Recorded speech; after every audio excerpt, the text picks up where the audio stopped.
আসসালামু আলাইকুম সুপ্রিয় শিক্ষার্থী, আজকের অনলাইন ক্লাসে তোমাকে স্বাগত জানাচ্ছি। আমি নূর মোহাম্মদ, প্রভাষক তথ্য ও যোগাযোগ প্রযুক্তি, Kanis Fatema girls school and college, Manikganj.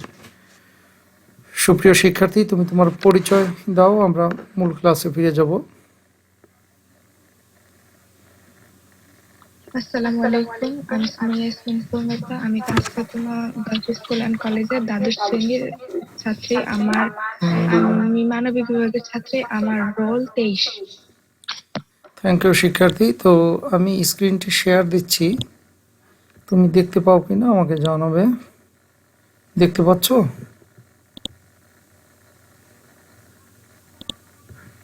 স্ক্রিনটি দেখতে পাচ্ছ? আমরা গতকালকে কোন পর্যন্ত পড়েছিলাম মনে আছে? স্যার ক্লাস 2 শেষ করেছিলাম। আচ্ছা, ক্লাস 2 শেষ করেছিলাম, তাই তো? জি স্যার। আচ্ছা, একটু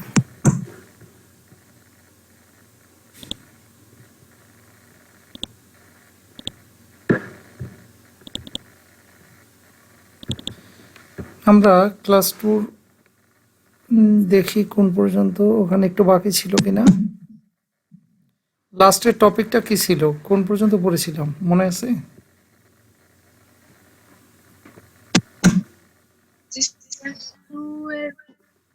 সবখানি স্যার শেষ হয়েছিল। লাস্ট যেই জায়গায় আমরা থেমেছিলাম গতকালকে, সেই উপরে যে টপিকটা কি ছিল?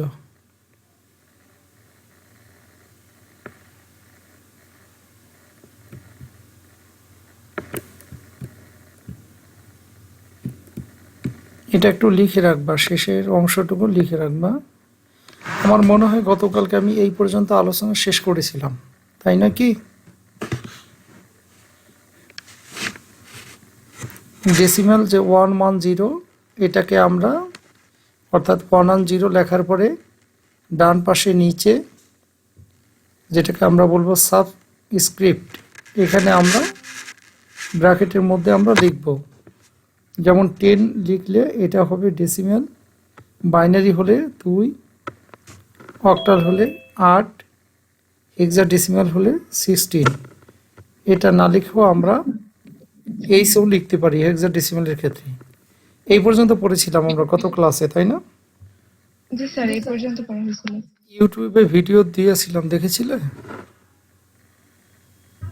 না স্যার দেখিনি, কিন্তু কালকের ক্লাসটা আমি বুঝতে পারছি, সেজন্য আর দেখিনি। আচ্ছা, তারপরে একটু দেখে নিবা। এখানে নেটওয়ার্কের কারণে তুমি ডিসকানেক্ট হয়ে গেল, ওখানে পরিষ্কারভাবে শুনতে পাবা। ওকে, আজকে আমরা যেটি নিয়ে আলোচনা করব, উপরের টপিকে দেখো লেখা আছে সংখ্যা পদ্ধতির বেস বা ভিত্তি। সংখ্যা পদ্ধতির বেস বা ভিত্তি বলবো, রেডিক্স একটা বিষয়, এটা একটু আমরা জানবো। আমরা জানি দশমিক সংখ্যা পদ্ধতির ক্ষেত্রে একটু খেয়াল করো, যেমন 1, 3, 4, 2, 3, 6, 5, তাহলে এই 5 ওয়ান্স, তার মানে আমরা যদি 5 একক, 6 দশক, 3 মানে 3 যেটা 100, হ্যাঁ, এভাবে আমরা দেখি। তারপর 2000 মানে একক, দশক, শতক, হাজার, অযুত, লক্ষ, নিযুত, কোটি, আমরা যেভাবে বলি, ঠিক এখানে আমরা যে স্থানীয় যে মানটা, হ্যাঁ, আমরা সংখ্যার ক্ষেত্রে যেরকম দেখি, সেটা হলো ডান দিক থেকে বাম দিকে, এইভাবে আমরা একক, দশক, শতক, সহস্র এইভাবে আমরা হিসাব করি। এটা তো বুঝতে পারছো, তাই না? জি স্যার। এখন এই প্রথম ঘরের যে মান 10 টু দি পাওয়ার 0, ওই যে বললাম একক যেটা 10 টু দি পাওয়ার 0, এটার কোনো কিছুর উপর যদি পাওয়ার 0 হয় তাহলে তার মান হয় 1। যদি পৃথিবীর উপর মানে তার পাওয়ার যদি 0 হয় তাহলে মান হবে কত? 1। অর্থাৎ যে কোনো কিছুর উপরে যদি পাওয়ার 0 হয়, সূচকের অঙ্ক, শব্দ করছে, বাসায় শব্দ করা যাবে না। ক্লাসটি ইউটিউবে থাকবে, সুতরাং বাসায় যেন কোনো নয়েজ না হয়। ক্লাস শুরুর আগেই বলে দিতে হবে বাসায়। তো এখানে প্রথম ঘরের যে মান, সেটি হলো 10 to the power 0 equal to 1। দ্বিতীয় ঘরের মান 10 to the power 1 equal to 10। তৃতীয় ঘরের মান 10^2 ইকুয়াল টু 100, চতুর্থ ঘরের মান 10^3 ইকুয়াল টু 1000। এভাবে নির্ণয় করা হয়। এই পর্যন্ত বুঝতে পেরেছো? জি স্যার। তাহলে এটা যদি তোমার দশমিক সংখ্যার ক্ষেত্রে হয়, তাহলে বাইনারি সংখ্যার ক্ষেত্রে কি হবে বলো তো? এটা যদি দশমিক সংখ্যার ক্ষেত্রে হয়, মানে অর্থাৎ 10 ভিত্তিক সংখ্যা, ডেসিমেলের ক্ষেত্রে হয়, ডেসিমেল মানে দশমিক বা 10 ভিত্তিক যেটা, এরকম যদি হয়, তাহলে বাইনারি ক্ষেত্রে কি হবে? স্যার 2। হ্যাঁ, তাহলে 2^0, 2^1, 2^2, 2^3 এভাবেই। আর যদি অক্টাল হয় 8^0, 8^1, 8^2 এভাবে। আর যদি হেক্সাডেসিমাল হয় 16^0, 16^1, 16^2। বুঝতে পেরেছো ব্যাপারটা? জি স্যার। আচ্ছা, তাহলে কেননা দশমিক সংখ্যা পদ্ধতির বেস বা ভিত্তি হচ্ছে 10। তাহলে আমরা মনে হয় ব্যাপারটা বুঝতে পেরেছি। এই স্ক্রিনে যতটুকু আমি বোঝাতে চেয়েছি আমার মনে হয় পুরোটাই তুমি বুঝতে পেরেছো, তাই না? জি স্যার, বুঝতে পেরেছি। আচ্ছা, এখন আমরা এখানে বাইনারি সংখ্যার ক্ষেত্রে তার ভিত্তি 2, এই যে আমরা যেটাকে বলি ঘাত বা শক্তি, এই হিসাব করলে আমরা যেভাবে পাবো, একটু আগে আমি যে কথাটা বলছি, হ্যাঁ, 2^0, 2^1, 2^2, 2^3, হ্যাঁ, জি স্যার, বাইনারি থাকলে 2। বাইনারি থাকলে 2। আচ্ছা, তাহলে আজকে আমাদের এই পর্যন্ত একটু বাকি ছিল দ্বিতীয় ক্লাসের, সেটি আমরা শেষ করলাম। কালকে অবশ্যই এতটুকু শেষ করতে পারতাম। তো সংখ্যা পদ্ধতির বেস বা ভিত্তি কি, সংখ্যা পদ্ধতি প্রধানত কত প্রকার, এগুলো একটু পড়ে নিবা। অক্টাল সংখ্যা পদ্ধতিতে 157 এর পরবর্তী সংখ্যা কত? এখন এটা বের করতে গেলে আজকেও ক্লাসে একটা প্রক্সি ক্লাস নিয়েছিলাম সায়েন্স এবং কমার্সের। তো সেখানে জাস্ট সংখ্যাগুলো নিয়ে আলোচনা হয়েছে, যা তোমাদেরও করেছি। তো দলীয় কাজ, সংখ্যা পদ্ধতির প্রকারভেদ উল্লেখ করো। আর খ দলের কাজ হবে বিভিন্ন প্রকার সংখ্যা পদ্ধতির বেস বা ভিত্তিগুলি চিহ্নিত করো। পাঠ মূল্যায়নে আমরা কি কি শিখলাম? সংখ্যা পদ্ধতির প্রকারভেদ আলোচনা করলাম, বিভিন্ন প্রকার সংখ্যা পদ্ধতির বৈশিষ্ট্য, বিভিন্ন প্রকার সংখ্যা পদ্ধতির বেস বা ভিত্তি। বাড়ির কাজ কম্পিউটারের ক্ষেত্রে বাইনারি সংখ্যা পদ্ধতির গুরুত্ব ব্যাখ্যা করো। আমাদের সমস্ত সিস্টেম বাইনারিতে করব, সুতরাং এটি খুব গুরুত্বপূর্ণ একটা বিষয়। তাহলে 1 এবং 2 ক্লাস পুরোটাই শেষ, তাই তো? আমরা বাকি রাখবো না, আগামী দিন থেকে, মানে সামনের যদি কিছু অংশ থেকেও থাকে আমরা শেষ করে দেব একবার, ঠিক আছে? আর অধ্যায় 3 এর ক্লাস কয়টা আছে, এইভাবে কয়টা ফাইলে করা আছে? এই যে এখানে একটু আগে আবার পেছনে দেখবো রে পরে, হ্যাঁ, কত দেখলাম একটু আগে, দেখে নিও পরে 10-12 করে দেখ। আজকে তো মনে হয় যে অধ্যায় চেঞ্জ করে দিয়েছেন, আইবি পরে ক্লাস এসে বললো 3 আর 1 দিয়েছেন। হ্যাঁ, মানে ওই তো ওরা রিকোয়েস্ট করলো তাই 3 রাখতে চাইলো আর 1। ভালো হয়েছে। আচ্ছা, তোমাদের ক্লাস টিচারকে বলে দিছি, হ্যাঁ, তোমরা নিয়মিত ক্লাসগুলো করো, তাহলে এই অধ্যায় নিয়ে আর টেনশন থাকবে না। সুতরাং জি স্যার, আমি তো 3 অধ্যায় আগে পড়ি নাই স্যার, এখন আমাকে একটু 3 অধ্যায়টা একটু প্রতিদিন দেখা যেতে হবে। হ্যাঁ, 3 অধ্যায় তো পড়াচ্ছি। তো এখন বিষয় হলো যে তোমরা যদি প্রতিদিন এই ক্লাসগুলো করো, হ্যাঁ, অনলাইনে, তো তাহলে তো আইসিটি নিয়ে যে সপ্তাহে একদিন ক্লাস পাই, তো সেইখানে তো আর বেশি দূর আর এগোনো যায় না, তাই না? তো জি স্যার। আর ল্যাবে নিয়ে গেলে তখন তোমরা এই প্র্যাকটিক্যালগুলো করতে পারবা। এই জন্য অনলাইন ক্লাসগুলো মিস করো না। এই যে গতকালকে জয়েন করেছো, আজকে করেছো, শিখতে পারতেছো, এই জন্য ক্লাসগুলো মিস করো না। আজকেও অনেকেই বললো যে ক্লাসে জয়েন করবে, এখন পর্যন্ত কোনো খবর নাই। তো যাই হোক, আমরা আলোচনায় আবার চলে যাই।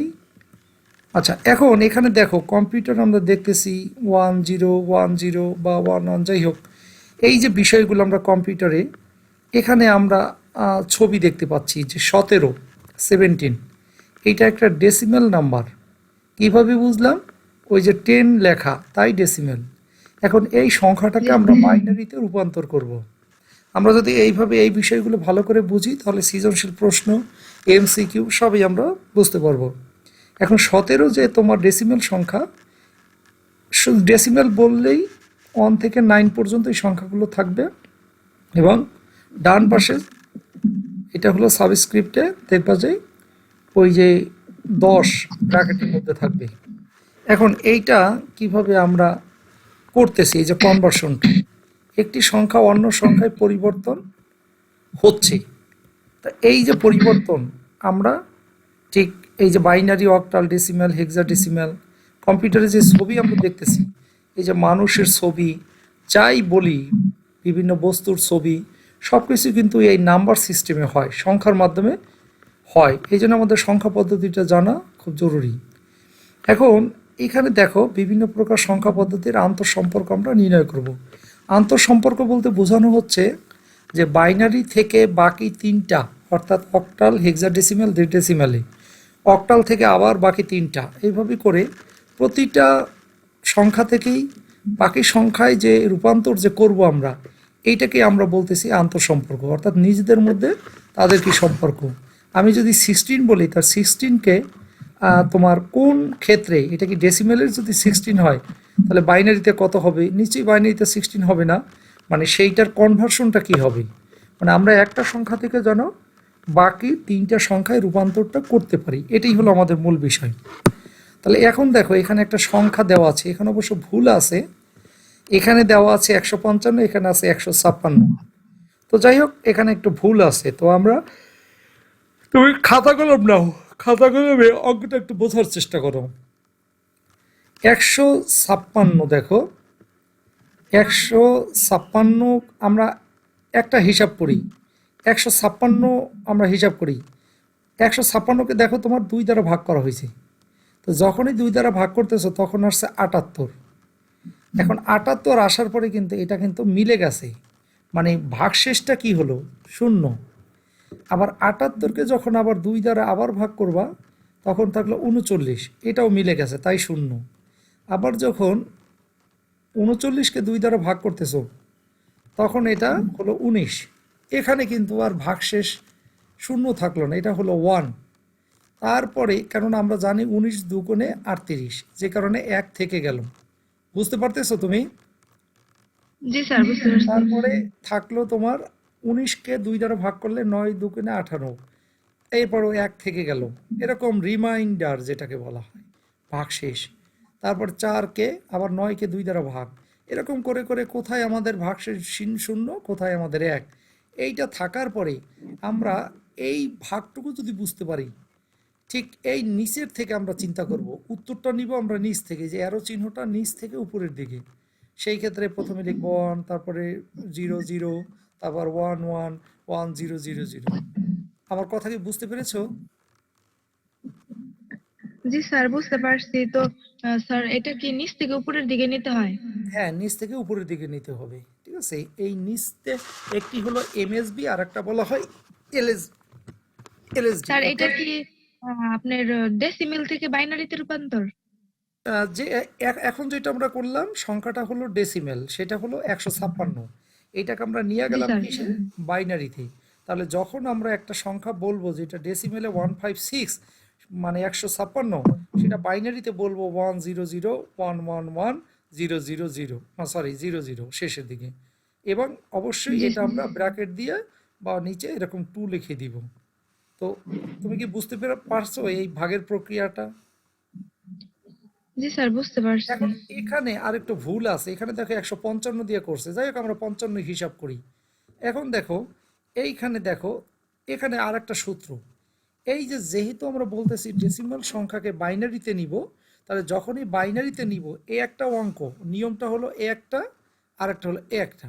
এখন প্রথমেই হলো 2 টু দি পাওয়ার 0, তাহলে 2 টু দি পাওয়ার 0 এর মান 1, তারপর 2 টু দি পাওয়ার 1 এর মান কত? 2, 2 টু দি পাওয়ার 2 এর মান কত? 4, 2 টু দি পাওয়ার 3 এর মান 8, 2 টু দি পাওয়ার 4 এর মান 16, 2 টু দি পাওয়ার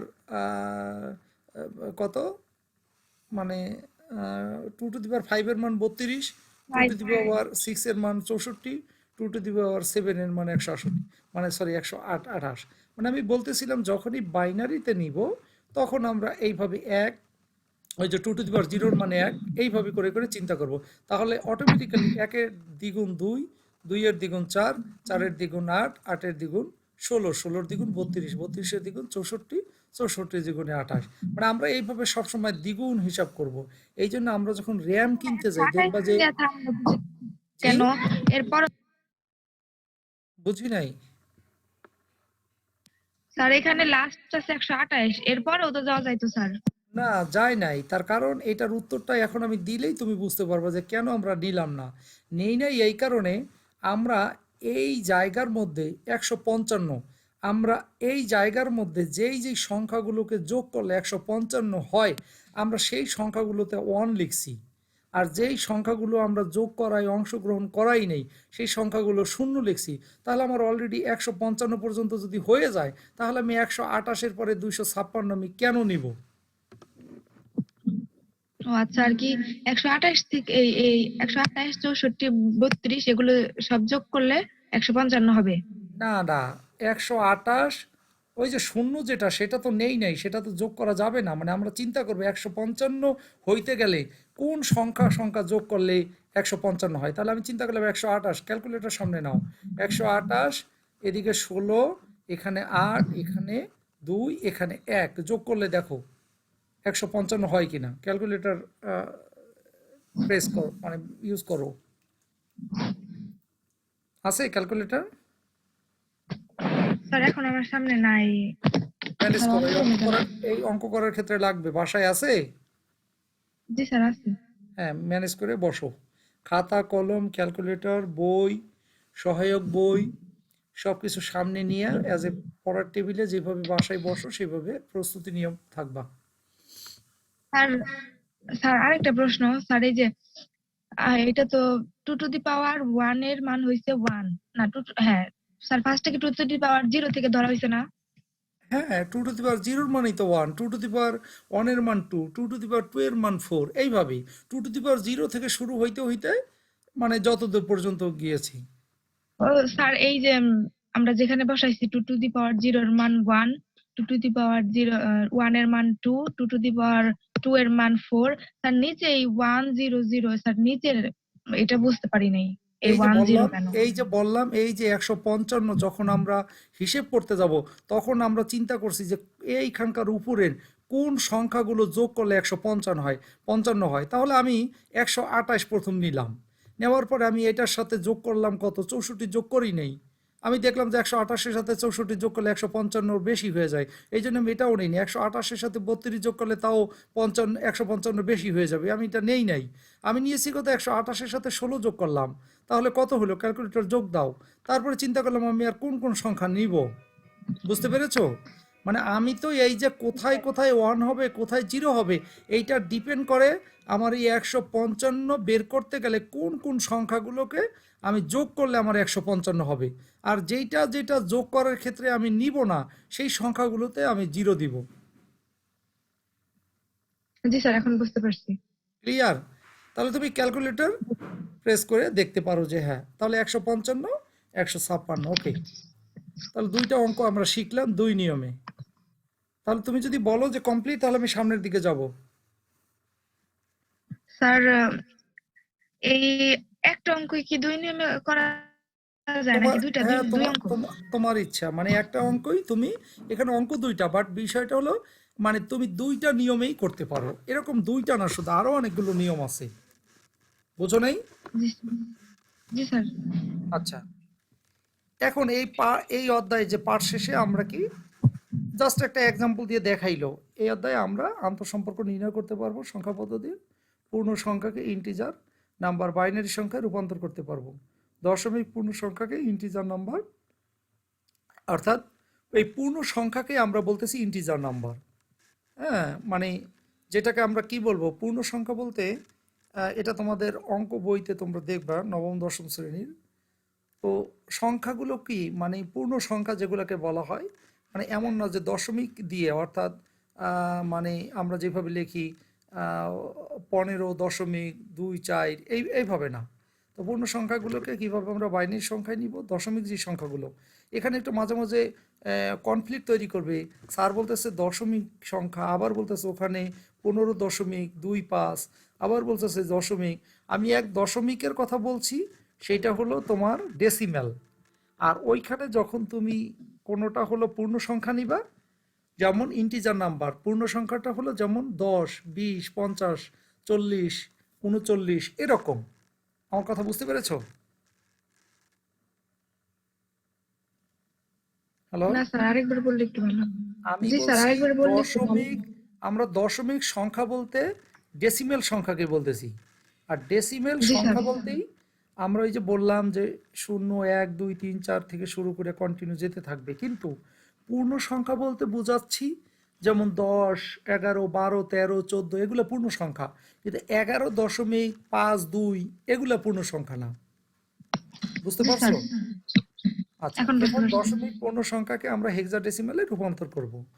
আচ্ছা, এখন দেখো দৈনন্দিন জীবনের সাধারণ হিসাব নিকাশের ক্ষেত্রে আমরা সাধারণত কি ব্যবহার করি?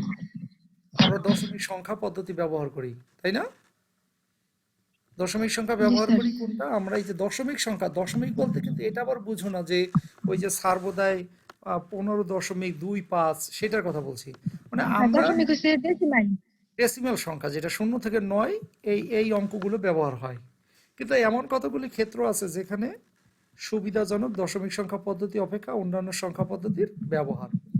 যাই হোক, আমরা গুরুত্বপূর্ণ বিষয়। এখন আমরা এই যে সংখ্যাগুলোকে কিভাবে রূপান্তর করতে হয়, অর্থাৎ 17 একটা ডেসিমাল সংখ্যা, সেটাকে বাইনারিতে রূপান্তর করার একটা এক্সাম্পল। 423 এটা একটা ডেসিমাল সংখ্যা, এটাকে অক্টালে নেওয়ার একটা রূপান্তর। 410 ডেসিমাল সংখ্যাকে হেক্সা ডেসিমালে নেওয়ার রূপান্তর করার একটা অঙ্ক দেখাচ্ছি। যাক, এইগুলো আমরা দেখব। তো ভাগ বিশিষ্ট রিমাইন্ডার টেকনিক এই পদ্ধতি নিয়ে আমরা আলোচনা করব। অঙ্কটা দেখলে আমাদের কাছে ক্লিয়ার হবে। দেখো, 17 এইটা একটা ডেসিমেল সংখ্যা, কিভাবে বুঝলাম? 10 আছে তাই, তাই তো? এখন এইটাকে আমরা জি স্যার। বাইনারিতে নিব। এইখানে বাম পাশে লেখা আছে কি কি নিয়ম। হ্যাঁ, এখানে বলছে এই যে দশমিক পূর্ণ সংখ্যাকে বাইনারিতে রূপান্তর করতে হলে সেই সংখ্যাটিকে বাইনারি বেস 2 দিয়ে ভাগ করতে হবে। তাই আমরা 17কে কি করলাম? 2 দ্বারা কি করলাম বলো? ভাগ ভাগ করলাম। করলাম। আর ভাগ করতে গিয়া দেখো 2 নম্বর পয়েন্ট কি বলছে? ভাগ করার পর ভাগফলকে নিচে এবং ভাগশেষকে ডানে লিখতে হবে। তার মানে অঙ্কটা দেখো, একটু বোঝার চেষ্টা করো। তারপরে বলছে ভাগফলকে পুনরায় বেস 2 দিয়ে ভাগ করতে হবে এবং পুনরায় ভাগফলকে নিচে ও ভাগশেষকে ডানে লিখতে হবে। বুঝতে পারতেছো? জি স্যার, বুঝতে পারছি। হ্যাঁ, তারপরে এখানে পাশে লিখছি, অঙ্কটা এখানে করাই দেওয়া হচ্ছে। এই প্রক্রিয়া ততক্ষণ চলবে যতক্ষণ ভাগফল শূন্য না হয়। মানে এটা একদম কন্টিনিউ চলবে, কতক্ষণ পর্যন্ত চলবে দেখো। অতঃপর অবশিষ্ট, মানে যেটাকে রিমাইন্ডার বলা হয়, সংখ্যাগুলিকে নিচ থেকে উপরের দিকে পর্যায়ক্রমে সাজিয়ে লিখলে দশমিক পূর্ণ সংখ্যাটির সমতুল্য বাইনারি মান পাওয়া যাবে। এই যে নিচে যেটাকে বলে এমএসবি, মানে মোস্ট সিগনিফিক্যান্ট বিট, আর উপরেরটা হলো এলএসবি, লিস্ট সিগনিফিক্যান্ট বিট। তোমার বইতে তুমি দেখতে পাবা। তাহলে বাইনারি সংখ্যাটা আমরা কোন পর্যন্ত গেলাম দেখো। খুব সহজ একটা হিসাব। 17কে 2 দ্বারা ভাগ করলাম 8, 8কে 2 দ্বারা ভাগ করলাম 4, 4কে 2 দ্বারা ভাগ করলাম 2। এই যে কোন কোন জায়গায় ভাগশেষ অন থাকে, কোন কোন জায়গায় জিরো থাকে, কিন্তু সর্বশেষ দেখবো যে এই যে সংখ্যা যে 2, এইটার ছোট সংখ্যা কোনটা? তাহলে 2 এর ছোট সংখ্যা 1, তাহলে 2 1-এর ভিতর যায় না, যে কারণে জিরো। অর্থাৎ এই যে জিরো দিয়ে আমরা এই ওয়ানটাকে এখানে লিখলাম, মানে ওয়ানকে 2 দ্বারা যায় না, এটা জিরো লিখলাম। আর এই যে ওয়ানটা সেটা এখানে লিখলাম, মানে এটা এই ওয়ান এখানে লিখি আর যাই করি, জাস্ট আমার এই হলো সর্বশেষ। এই পর্যন্ত আমি শেষ করব। প্রত্যেকটা অঙ্কেই খেয়াল করবা, যেতে যেতে যখন এই সংখ্যাটা ছোট হবে তখনই একটা জিরো বসবে এবং এই সংখ্যাটা এখানে বসে যাবে। আর আমরা যখন হিসাব করব তখন এই জিরো থেকে হিসাব করব না, আমরা এই ডান পাশের এখান থেকে হিসেব করব। তার মানে 17 একটা ডেসিমাল সংখ্যা, এটা বাইনারিতে বলে 10001। বুঝতে পারছো? জি স্যার, বুঝতে পারছি। কোনো প্রশ্ন থাকলে বলো যে স্যার এই যে বাম পাশে লেখার সাথে আমি ডান পাশে লেখার মিল পাচ্ছি না, বলো। না স্যার, বুঝতে পারছি। আচ্ছা, এটা যদি বুঝতে পারো তাহলে নিশ্চয়ই পরের একটা অঙ্ক তুমি এখন নিজে নিজেই করতে পারবা। এবার 187, এই সংখ্যাটা একটা ডেসিমাল সংখ্যা, তাহলে এই সংখ্যাটাকে বাইনারিতে লেখো। তুমি লিখে আমাকে জানাও। তুমি যদি পূর্বেরটা বুঝতে পারো তাহলে এই অঙ্কটা বোঝা কোনো ব্যাপারই না। বুঝতে পেরেছো? জি স্যার, আমি করতেছি। হ্যাঁ, করে আমাকে রেজাল্ট বলো।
হয় নাই? স্যার করতেছি, এখনো শেষ হয় নাই। এত সময় লাগার কথা না তো, দ্রুত করতে হবে।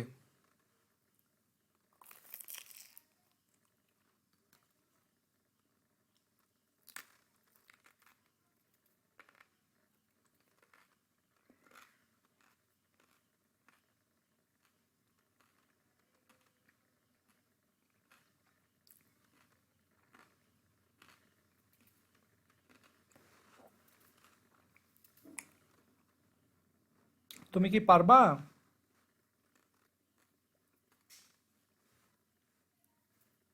পূর্ণতা,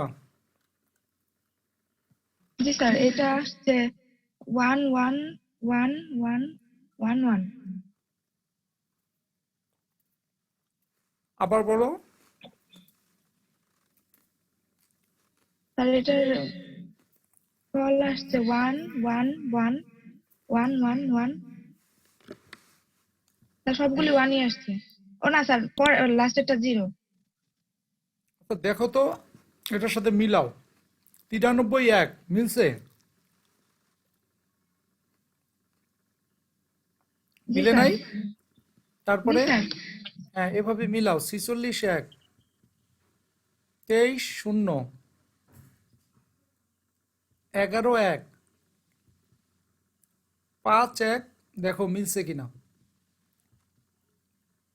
তারপরে 2 1 1 0 0 1। এখন এখান থেকে উত্তরটি হ্যাঁ। মিলাও, দেখো তোমার অঙ্কের জি সাথে স্যার। এটা মিলছে কিনা। জি স্যার মিলছে, বাট আমি ওই যে আর কি যেখানে 23-এ 0 হয়েছে ওইখানে 1 দিয়ে ফেলাইছিলাম, সেই জন্য ভুল তাহলে তো হয়েছে। আর হয়নি। মানে আমি বলছি তুমি আমাকে যে উত্তরটা বলেছো, আর এখানে যে আমি উত্তরটা বলতেছি 1 0, তুমি তো 1-এর পরে 0 বলো নাই কখনো। 1 0 1 1 1, তারপর 0 1 1।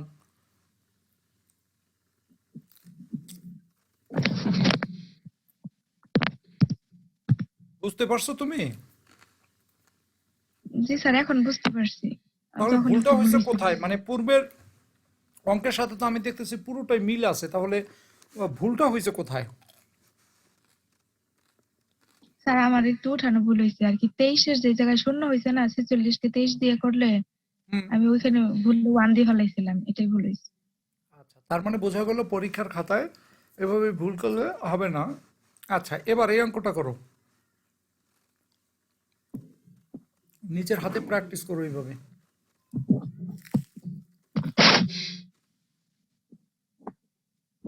বেশি সময় তো লাগার স্যার কথা এখানে না। স্যার আমি প্রথম করতেছি তো সেই জন্য সময় লাগতেছে। ক্যালকুলেটরে প্রেস করলেই হলো, 155কে 2 দ্বারা ভাগ করলেই বাস রেজাল্ট কত, সেটা যদি মিলে গেল 0, না মিললে 1, এই তো। স্যার এগুলো তাহলে বাড়ির কাজ দিয়ে দেন।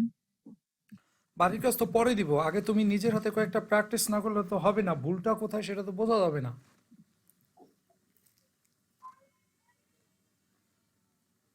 স্যার আমার কাছে ক্যালকুলেটর নাই তো এর জন্য দেরি হচ্ছে। ক্যালকুলেটর বললাম না, ম্যানেজ করে বসো। আচ্ছা স্যার, তাহলে আমি একটু ক্যালকুলেটরটা নিয়ে আসি অন্য রুম থেকে। আনো।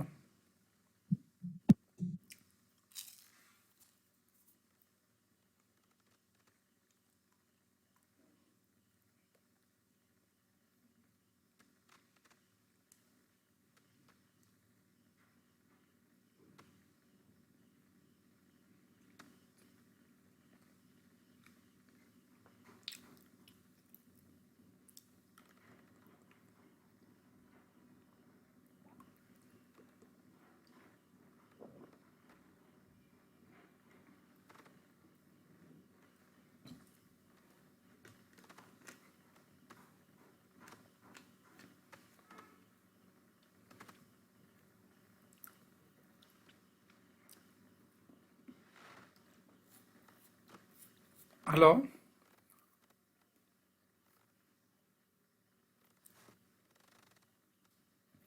এই অঙ্কগুলো অনেকবার করিয়েছি।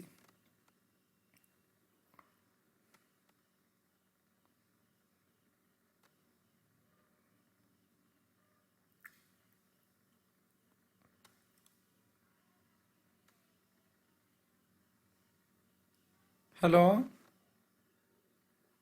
জি স্যার, আমি অঙ্ক করতেছি। এখন তো ক্যালকুলেটর আছে, বেশি সময় লাগার কথা না, দ্রুত বলে রেজাল্টটা বলো স্যার। এত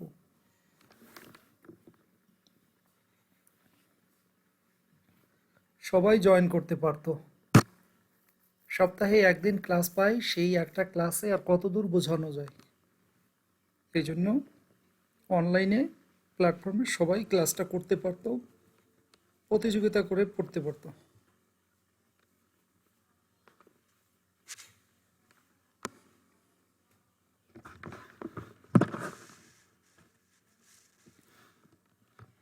ক্লাসগুলো আবার ইউটিউব চ্যানেলে দেওয়া থাকে, সেই ইউটিউব থেকে দেখলেও হয় যে ক্লাস করতে পারি নাই, ঠিক আছে পরে দেখিনি, তাহলে তো আমি ক্লাসের মধ্যে খুব দ্রুত আগাইতে পারি।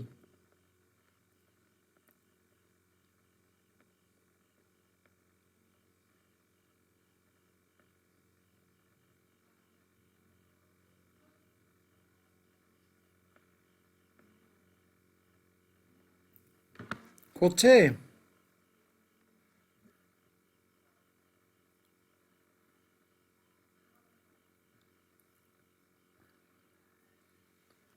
পূর্ণতা,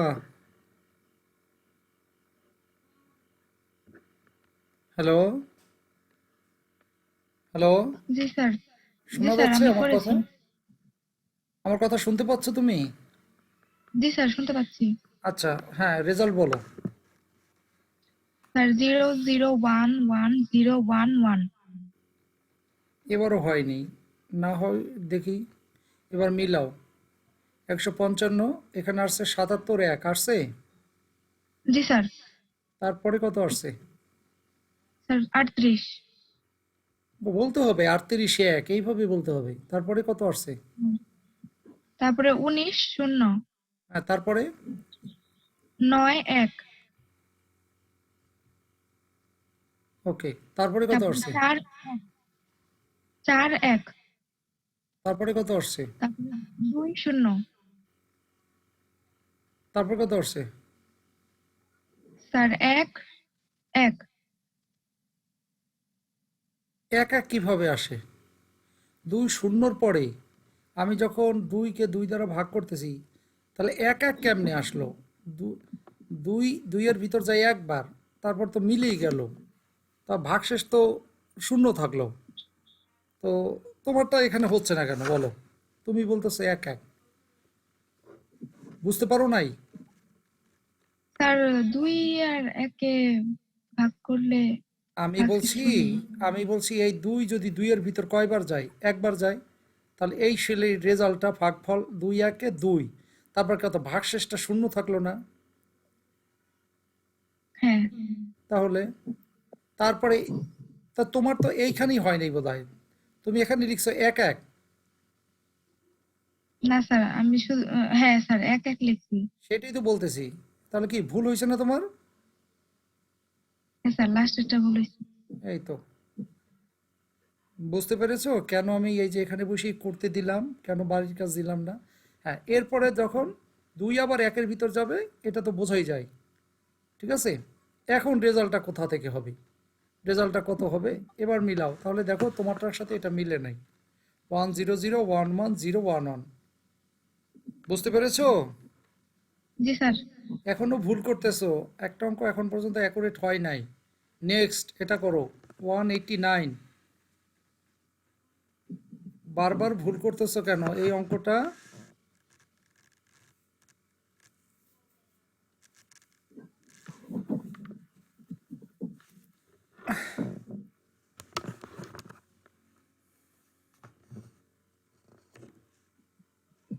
বেশি সময় লাগার কথা না। 189কে 2 দ্বারা ভাগ করলা, কত হইল? ক্যালকুলেটরে প্রেস করলেই মিলল না, বাস 1, মিলল 0, শেষ। তার যেই সংখ্যাটা থাকলো সেই সংখ্যাটাকে আবার এইভাবে কন্টিনিউ, শুধু ক্যালকুলেটর প্রেস করলে দ্রুত। এটা তো কতক্ষণের বিষয়, কয়টা আইটেম, কতবার 2 দ্বারা ভাগ করা লাগে?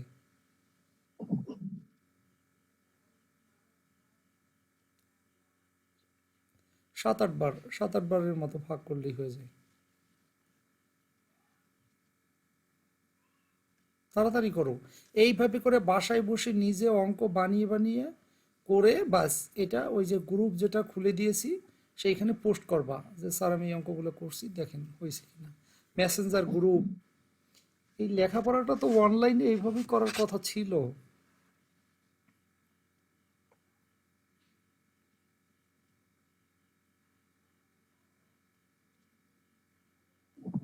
হয় নাই? বাসায় বসে বারবার প্র্যাকটিস করতে হবে একটা অঙ্কে, খুব অল্প জি সময়ের স্যার, মধ্যে। বলছি এখন। বলো, রেজাল্ট বলো। এক 101111101। আচ্ছা, এবার মিলাও, কত কত আসছে বলো। 94 1 হ্যাঁ, তারপরে 47 0 আস্তে আস্তে বলো, 47 শূন্য, তারপরে 23 1 তারপর 11 1 5 1 11 1, তারপর হলো 2 1। দাঁড়াও, 5 1, হ্যাঁ, তারপরে 2 1, জি স্যার, তারপরে 1 0। হুম তারপরে 1 0 1 আর কি। হুম এবার রেজাল্ট আসছে যা, তার সাথে মিলাও। জি স্যার, হয়েছে। এখন তুমি চিন্তা করো, একজন শিক্ষার্থী যখন পড়াশোনা করে বা যে কোনো জ্ঞান অর্জনের চেষ্টা করে, একজন শিক্ষকের যদি চেষ্টা থাকে আর একজন শিক্ষার্থী যদি ডেডিকেটেড হয় যে না আমি আমার স্যারের কথা শুনবো বা মনোযোগ দিব, তাহলেই তার সমাধানটা হয়ে যায়। তুমি এতক্ষণ পরে তুমি সফল হয়েছো, তো বুঝতে পারছো কি বলছি? জি স্যার। হ্যাঁ, এখন এইখানে একটু আগে যা করেছো, ঠিক আমরা ডেসিমাল সংখ্যাকে আমরা বাইনারিতে নিয়েছিলাম, সেটা তুমি যা বুঝতে পারলে। এখানে অক্টাল, অক্টালে নেওয়া কোনো ব্যাপারই না, কেননা একটু আগে তুমি 2 দ্বারা ভাগ করেছো, এবার তুমি 8 দ্বারা ভাগ করবা। আমার কথা বোধহয় বুঝতে পারো নাই তুমি? জি স্যার, বুঝতে পারছি। কোনো পার্থক্য নাই। তাহলে 423কে কিভাবে করতে হয় সেটা আমি বলে দিলাম।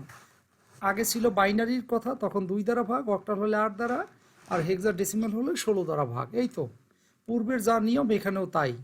তার মানে 423কে আমরা বলতেছি একটা ডেসিমাল সংখ্যা, আর অক্টালে তখন সেই সংখ্যাটাকেই বলবো 647।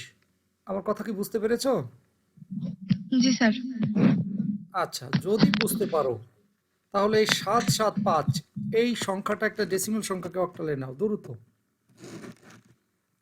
জি স্যার, করতেছি।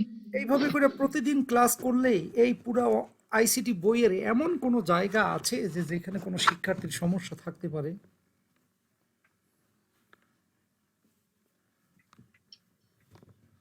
বর্তমান ডিজিটাল বাংলাদেশের ডিজিটাল সময়ে যদি ভালো একটা ইন্টারনেটের কানেকশন, ভালো একটা স্মার্টফোন বা ল্যাপটপ বা ডেস্কটপ এগুলো থাকলে পড়াশোনা এখন কতটা সহজ হয়ে গেছে। শিক্ষকরা পাওয়া যাচ্ছে যে কোনো সময় শেখার জন্য। সেই সপ্তাহে একদিন মাত্র ক্লাস, সেই দিকে তাকিয়ে থাকার দরকার আছে। আর এই সাবজেক্ট পড়ার জন্য ছেলেমেয়েরা এখানে সেখানে দৌড়াদৌড়ি করে, রিক্সা ভাড়া, গাড়ি ভাড়া, পরিশ্রম করে, দৌড়াদৌড়ি করে, ঘাম ছুটে যায় মানে এই আইসিটি বোঝার জন্য। আর পুরো একটা বিজনেস চলতেছে এই আইসিটি সাবজেক্ট যারা পড়ায়, অথচ কিচ্ছু না, শুধু নিয়মিত আমার এই ক্লাসগুলো ফলো করলেই তার আর কোনো জায়গায় কোনো সমস্যা থাকার কথা না, তাই না পূর্ণতা? জি স্যার, স্যার এটা আমার একটু সমস্যা হচ্ছে, কারণ স্যার 775 কে তো স্যার 8 দিয়ে স্যার অনেকক্ষণ আসলাম, যাচ্ছে না। কেন যাচ্ছে না? তুমি 8 দ্বারা ভাগ করো, ক্যালকুলেটর প্রেস করো, 775কে 8 দ্বারা ভাগ করলে কত হয়? 96 হয়। তো 96 পরে যেটা থাকলো, মানে তুমি যখন 96কে 8 দ্বারা পূরণ করবা, যা থাকবে 775 থেকে সেটা বিয়োগ করলে অবশিষ্ট থাকলো 7। বোঝো না এই কথা? তুমি যখন না ক্যালকুলেটরে স্যার। চাপ দাও যে 775কে 8 দ্বারা ভাগ করবা, তখনই তো তুমি পেয়ে যাচ্ছ যে 96 দশমিক সামথিং এরকম। তাহলে তুমি 96 লেখার পরেই, তার মানে কি 96 লেখার পরে এবার কি করবা? 96কে তুমি 8 দ্বারা গুণ করবা, যেই সংখ্যাটা হইল 775 থেকে, সেই সংখ্যাটা বিয়োগ করলেই তো অবশিষ্ট থাকলো 7। বোঝো নাই?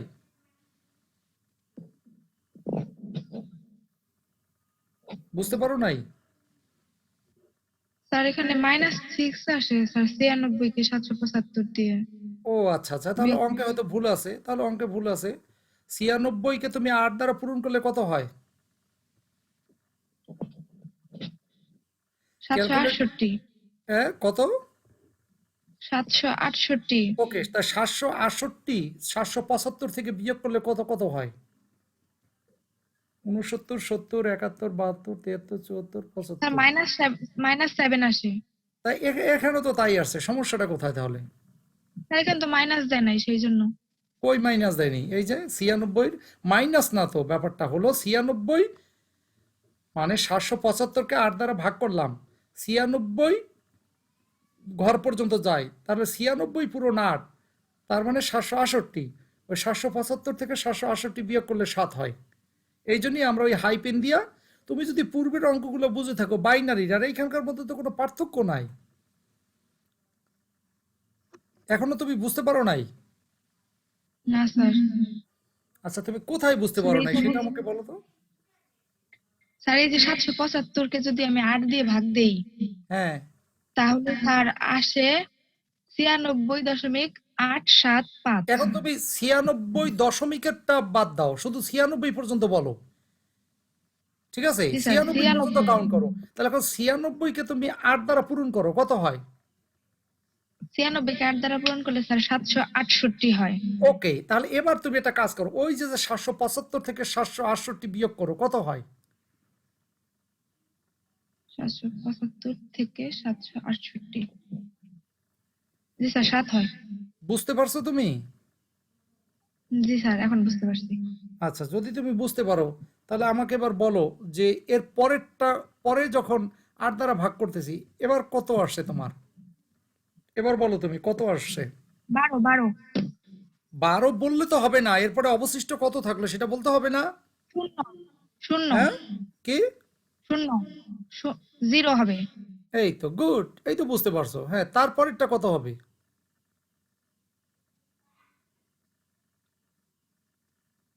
এরপরে স্যার কত হবে? তারপরটা স্যার 1.5 আসে, তো এক দশমিক 1.5 পাঁচ তো আর আমরা হিসাব করবো না। হ্যাঁ বলো, গুড। 1। তারপরে? স্যার 4 তারপরে? হয়। হ্যাঁ, তো এই তো, এইভাবেই তো হিসাব করতে হবে। 8 একে 8, তার মানে 8 যা থাকলো, এরপরে ওই 12 থেকে 8 বিয়োগ করলে 4 হয়। বুঝতে পারছো? জি স্যার। এরপরে এরপরে কত আসবে? এরপরে কত আসবে? স্যার এরপরে আসবে শূন্য। হ্যাঁ। আহা, প্রতিবার একটা একটা করে বলো কেন? দুইটা পার্ট না, মানে দিয়ে মানে তারপরে তারপরে কত আসবে এভাবে বলতে হবে না, একটা হাইপেন দিয়ে। কত আসবে? শূন্য। শূন্য 7। এই তো বোঝো নাই তুমি। বলছিলাম যে সবসময় যদি এই সংখ্যাটা থেকে এই সংখ্যাটা ছোট হয় তখনই শূন্য হবে এবং এই সংখ্যাটা এই পাশে চলে আসবে, বলছিলাম না? কত হবে তাহলে? 8। ওফ আল্লাহ! এই এক রে যদি আমি ৮ দ্বারা ভাগ করি তাহলে কত হলো? তো ছোট সংখ্যা, এই জন্য যায় না, এই জন্য শূন্য হবে। আর এই একটা এই পাশে হাইপেন দিয়ে এক বসবে না, এই একটাই এই দিকে বসবে না। আমি না বাইনারি সংখ্যার ক্ষেত্রে বললাম, বললাম না বাইনারির মতো করে স্যার সেটাই তো সমস্ত বললাম সংখ্যা। প্রথমে, আপনি তো বললেন যে হবে না, আমি তো প্রথমে শূন্য আর একই বললাম। আচ্ছা, শূন্য আর এক বললে ঠিক আছে, ওকে, শূন্য আর এক, গুড। হ্যাঁ, তা সেই পয়েন্টই তুমি থাকবা, মানে যেটা রাইট, যেটা কনফিডেন্সে যেটা জানছো ঠিক একটার উপর থাকবা, ওকে। এখন তার উত্তর আসছে কত বলো? উত্তর আসতেছে কত? 1407। হ্যাঁ, বুঝতে পারছো তুমি? জি স্যার। আচ্ছা, যদি এটা বুঝতে পারো দেন 995 দ্রুত করো। স্যার আমার একটু সময় লাগবে, আমি তো প্রথম করতেছি সেই জন্য। প্রথম করতেছি এটা বললে হবে? সময় লাগবে কেন? এই যে একটা বুঝতে পারছো, ক্যালকুলেটর দ্রুত প্রেস করো। তাহলে তুমি বিভিন্ন ইউনিভার্সিটির ভর্তি পরীক্ষাগুলো যখন দিতে যাবা তখন তো এত সময় তোমাকে কেউ দিবে না। এই জন্য তো ওর ভিতর জয়ই কারা হয়, অনেক প্রশ্নের উত্তর অল্প সময়ে যারা অ্যাচিভ করতে পারে। সো এটা বলা যাবে না যে আমার খুব সময় লাগবে। দ্রুত করার চেষ্টা করো। 995 এটাকে, একই সিস্টেম। আর 124 3 হয়, 124 3। হোক, পরে বলতে থাকো, পুরোটা শেষ করো, তারপরে আমি মিলাবো।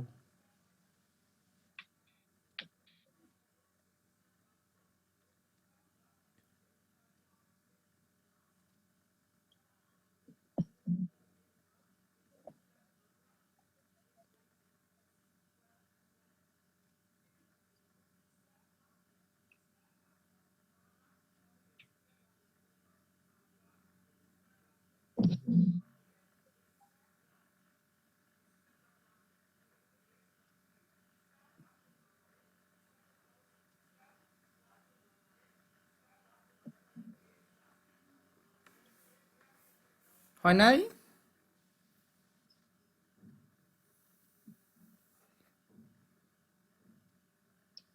স্যার আরেকটু। এই জন্য বাসায় বসে বসে এই অঙ্কগুলো বারবার প্র্যাকটিস করবা, তাহলেই জড়তা কাটবে। এবং ঘড়ির টাইম ধরে ধরে করবা যে আমি এই অঙ্কটা প্রথমে দেখবা কত মিনিট লাগে, তারপরে টাইম আস্তে কমাবা, এই অঙ্কটা আমি আরও কম সময় করব, এইভাবে করে করে এক্সট্রা পজ দিয়ে এইভাবে করবা। তাহলেই তো একটা পর্যায়ে গিয়ে খুবই এক্সপার্ট হবা। শেষ।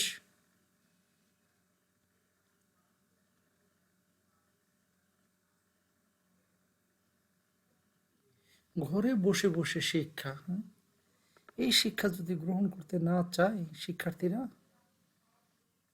কত সহজ হয়ে গেছে শিক্ষাটা। আমাদের সময় আমরা চিন্তাই করতে পারিনি যে টিচাররা এইভাবে করে হেল্প করবে পড়ার কাজে। হয় নাই?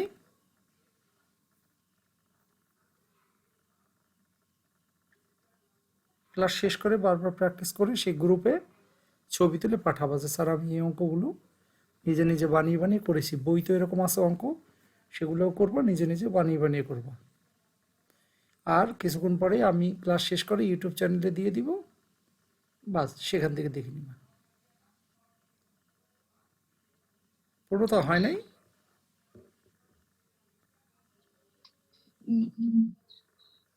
কি সমস্যা হচ্ছে? আটকে গেছো কোথায় নাকি? না পারবা, না সময় লাগবে সেই পারা, না পারবাই না, জটিলতা তৈরি হয়েছে, কোনটা? স্যার আর কি উপর থেকে আসছি এখন আমার এক জায়গায় যে 8 আর কি এই এক যে হইছে এখানে এই এক। যে পাশের দিকে চিন্তা করলে এখানে যদি ফর্মুলা এখানকার বুঝো যদি এই যে পাশেই একটা করে দেওয়া আছে তাহলে তার এই অঙ্কটা এখানে সমস্যার কথা না। দেখি তুমি কোথায় আটকাইছো। হ্যাঁ বলো জি কি স্যার কি হইছে আছে। এখন। স্যার এখন হইছে 1743। আচ্ছা বলো কত আসছে। 124 3। 124 দিন, গুড। তারপরে কত আসছে। 15 4। গুড। তারপরে কত আসছে। 17 গুড। তারপরে কত আসছে। 01 01। গুড। গুড, এই তো অনেক সুন্দর পারছো, থ্যাংক ইউ। হ্যাঁ, এবার রেজাল্ট কত আসছে। 1743। গুড। ঠিক আছে। জি স্যার। আচ্ছা তাহলে এখন এইভাবে এভাবে এই একই নিয়মেই হেক্সা। তাহলে আমরা ডেসিমাল থেকে বাইনারি জানলাম, ডেসিমাল থেকে অক্টাল শিখলাম, তারপরে আমরা ডেসিমাল থেকে হেক্সা শিখবো। তো শিখবো বলতে একই নিয়ম, একই সিস্টেম, কোনো পার্থক্য নাই। তো ঠিক আছে, আজকে ক্লাস এই পর্যন্তই শেষ করি নাকি, আচ্ছা স্যার। না আরো করবো। না স্যার থাক। আচ্ছা তাহলে আজকে আমরা কি কি শিখলাম বলো পূর্ণতা। স্যার আজকে আমরা ডেসিমাল থেকে বাইনারি রূপান্তর, তারপরে বাইনারি থেকে অক্টালে, তারপর এই ডেসিমাল তো থেকে এই হইল অক্টালে আর না, কি এভাবে। এই যে উল্টা পাল্টা হয়ে গেল। বাইনারি থেকে অক্টাল কোথায় শিখলাম আমরা। আমরা ডেসিমাল থেকে না স্যার বাইনারিতে শিখলাম, ডেসিমাল থেকে ডেসিমাল অক্টাল। থেকে অক্টালে। হ্যাঁ বুঝতে জি হবে স্যার। আগে, হ্যাঁ কোন জায়গা থেকে কোথায় আমরা করতেছি। আর এই যে গতকালকে ভিডিও তো সেই NMDTTV সেই ইউটিউব চ্যানেলে দেওয়া আছে, ঠিক আছে, সেখান থেকে দেখে নিবা। জি তো স্যার। ঠিক আছে, ক্লাস শেষ করবো আমি, আর যদি কোনো প্রশ্ন না থাকে। হ্যাঁ আচ্ছা স্যার, আসসালামু আলাইকুম। বুঝতে।